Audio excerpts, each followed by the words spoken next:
There's a phrase I used to say, almost apologetically, before every single sentence: sorry, my English is broken. A little verbal shield I raised before anyone even had the chance to notice my mistakes themselves. I smiled the day I finally caught myself about to say it again, months later, and stopped, mid-breath, realizing I hadn't actually needed that shield in a very long time. Not because my English had suddenly become perfect, not because one week had erased every rough edge I'd carried for years. I smiled because I finally understood that broken had never accurately described what I was. It had only ever described how afraid I was of being heard clearly. For years, I carried that word around like a permanent label, broken English, as though my way of speaking was something shattered rather than something simply still forming. I used it so often, so automatically, that I stopped noticing how much smaller it made me feel every single time it left my mouth. I remember a dinner party early in my time abroad, sitting quietly while everyone else laughed easily at some joke I hadn't fully understood. And when someone gently asked if I was following along, I said reflexively, "Sorry, my English is broken," and watched the conversation politely simplify itself around me for the rest of the evening. I went home that night feeling grateful for their kindness and quietly devastated by my own admission, as though I had confirmed something I desperately didn't want to be true. There was another moment, presenting a project at work, stumbling slightly over a technical term, and immediately apologizing before even finishing my sentence. My manager waving it off kindly. "No worries, take your time." I remember sitting back down afterward, replaying that small stumble obsessively, convinced everyone in that room now saw me differently, as someone whose ideas came wrapped in apology before they'd even been fully spoken. At home, alone at night, I would rehearse conversations I'd already had, constructing the flawless version I should have delivered, torturing myself gently with sentences that arrived hours too late to matter. I told myself broken was simply an honest description, that pretending otherwise would only be more embarrassing than admitting the truth up front. I told myself fluency belonged to people who'd started young, who'd had years I no longer had left to give. I started introducing myself with that same small apology built permanently into my greeting, as though warning people in advance not to expect too much from what came next. The turning point came during an ordinary conversation with a coworker who genuinely struggled to understand my constant apologizing, finally asking gently, "Why do you keep saying that? I understand you completely."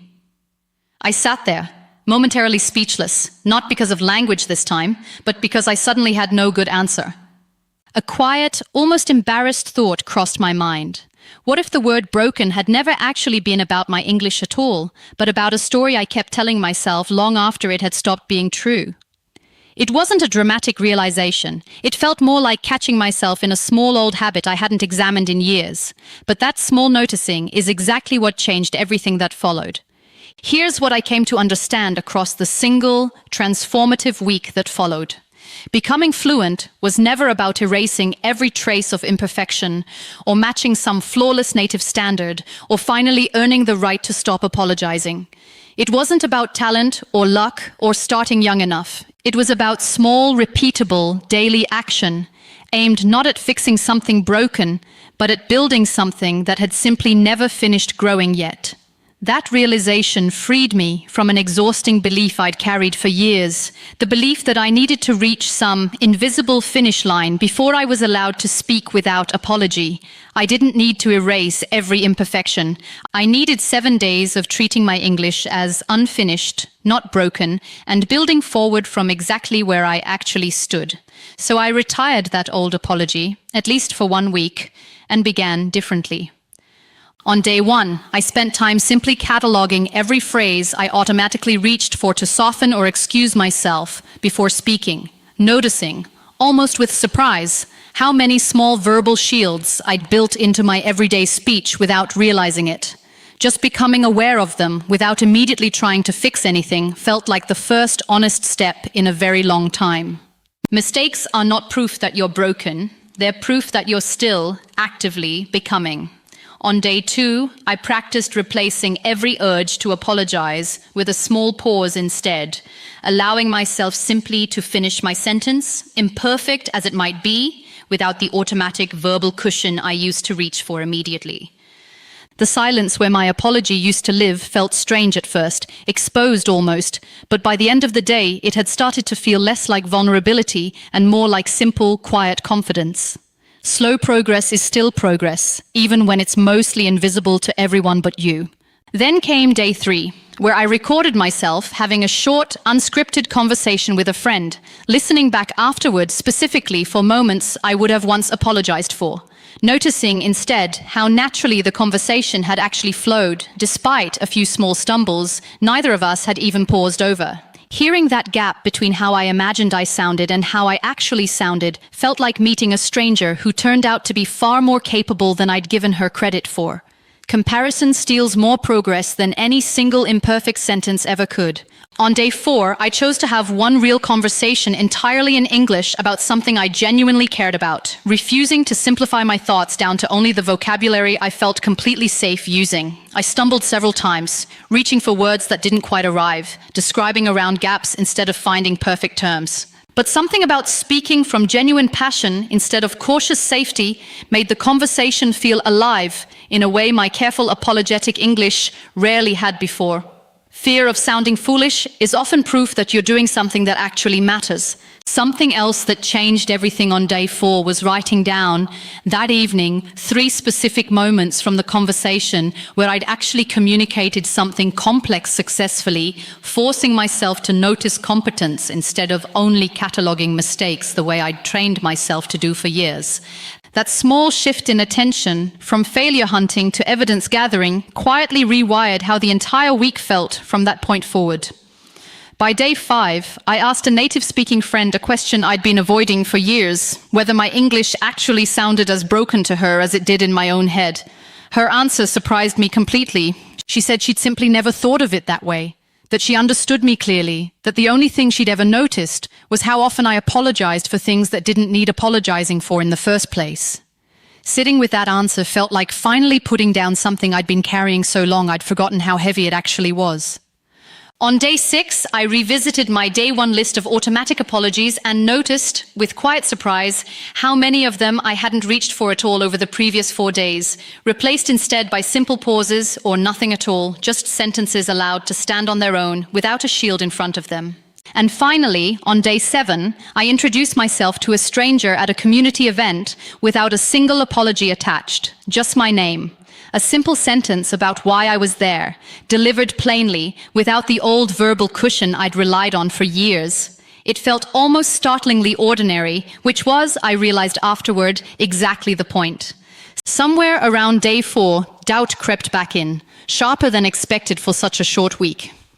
During that same passionate conversation I'd pushed myself into, I stumbled badly over a complicated thought, losing the thread entirely for a moment, and the old apology nearly slipped out automatically before I caught it.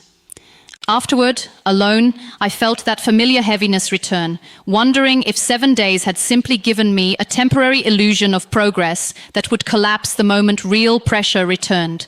I considered, seriously, going back to my old careful, apologetic way of speaking, safer, more predictable, less exposed. Instead, the next morning, tired and unconvinced, I forced myself through the day 2 exercise again, replacing apology with pause, and noticed, to my quiet relief, that it still worked.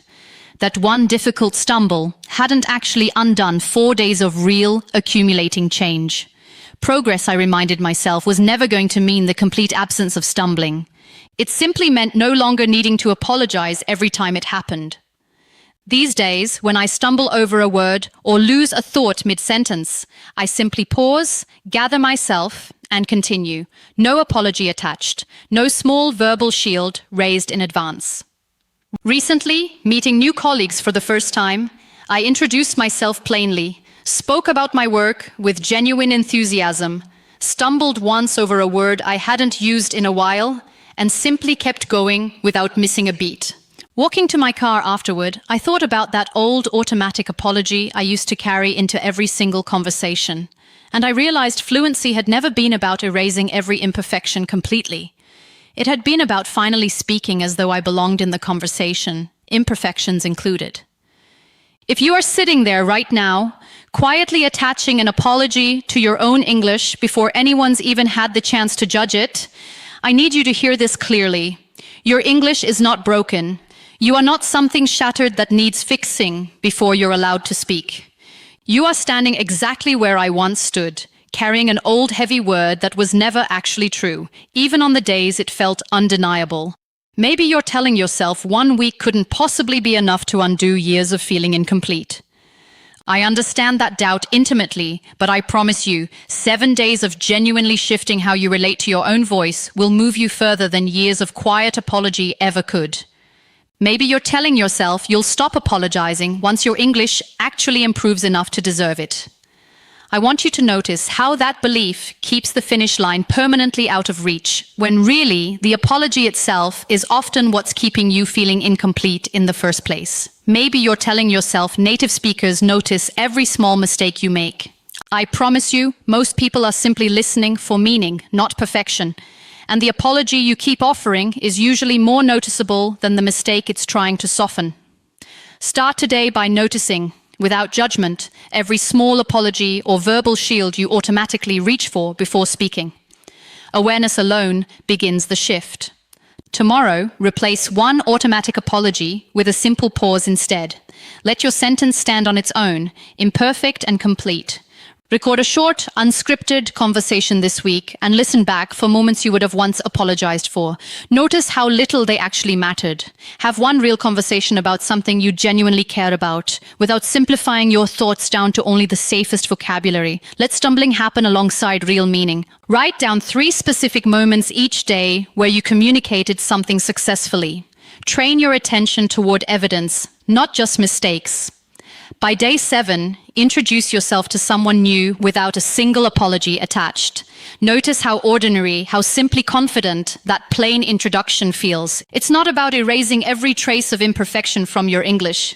It's about finally speaking as though you belong in the conversation, imperfections included. It's not about reaching some invisible finish line before you're allowed to stop apologizing. It's about putting the apology down today, exactly where you currently stand. It's not about comparing your 7 days to someone else's lifelong fluency. It's about trusting that real, accumulating change happens faster than years of quiet apology ever allowed. It's not about becoming a different, flawless version of yourself. It's about finally speaking as the capable, unfinished person you already are. You don't need broken English to become fluent English in one single dramatic transformation.